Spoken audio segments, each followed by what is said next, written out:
Goodnight Greenwich, this is Ms. Muller bringing you a version of Goodnight Greenwich. So parents, I was thinking about you for this one. I'm sharing a book with you that's well worn, and this was a book that I shared with my children when they were a little bit younger. Right now I have 3 daughters who are 20, 16, and 14. So we don't always sit down and do the reading like we used to. I miss those days, and I hope that you're enjoying that while you're home with your children right now, because I think that that is a really key piece of just keeping that feeling of being less overwhelmed in the situation that we're experiencing right now. So I wanted to share something with you that's a little bit fun, something you can sit with your own kids and listen to.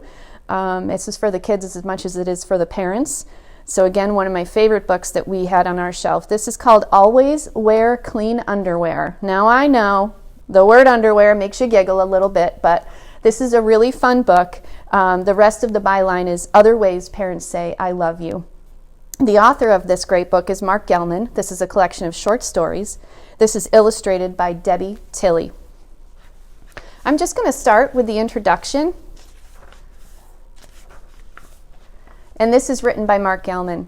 I wrote this book because of my mom's horrible green bean casserole. The way she made it, the green beans were gray and mixed up with some awful mushroom goop, and then covered with some bad-tasting, crunchy brown onion things.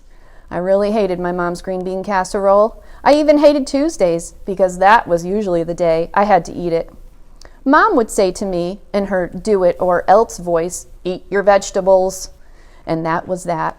I had to eat it, or I had to sit at the table for the rest of the night and eat it cold. And the one thing worse than my mom's hot green bean casserole was my mom's cold green bean casserole.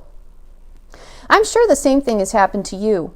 Maybe you don't have to eat goopy green bean casserole. Maybe in your house the horrible vegetable is spinach or lima beans or squash with smelly cheese on top. Part of being a kid seems to be living with grown-ups who make you eat vegetables you hate. I remember lots of other things my mom and dad told me to do or not to do over and over again. I remember, take out the garbage, stand up straight, clean your plate, don't hit, share your toys, always say please and thank you, always wear clean underwear, and lots more. The amazing thing about this list of things my parents told me over and over again is that all kids seem to have been told the same things by their parents. It's really spooky. There's a list out there in the world of all the things that parents should tell children all the time. Nobody ever sends the list to parents. They don't get it at the hospital when they bring you home. They don't read it in a book or see it on television or hear it on the radio. But every parent still knows the list. Your grandparents heard the list, and the children of your children will hear the list. The list is forever.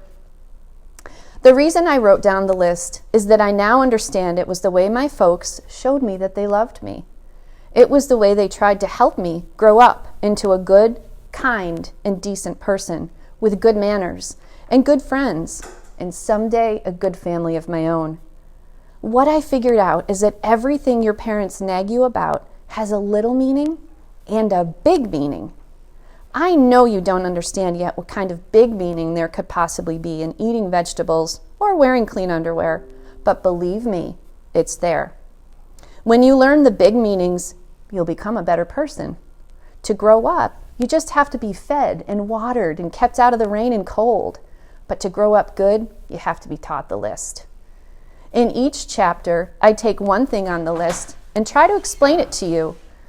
It's little and it's big meaning. I did this so that you won't hate the list or hate your folks for nagging you all the time. I did this so you will see how hard and how important it is to learn to be good. I did this because someday you may have to explain the list to your own kids, and you may need some help. I did this because your parents have lots of ways to show you that they love you, and the list is one of the biggest ways. After I finished this book, I called my mom and thanked her for showing me that she loved me by making me eat her green bean casserole. She was pleased, but a little confused. She asked me if I wanted the recipe.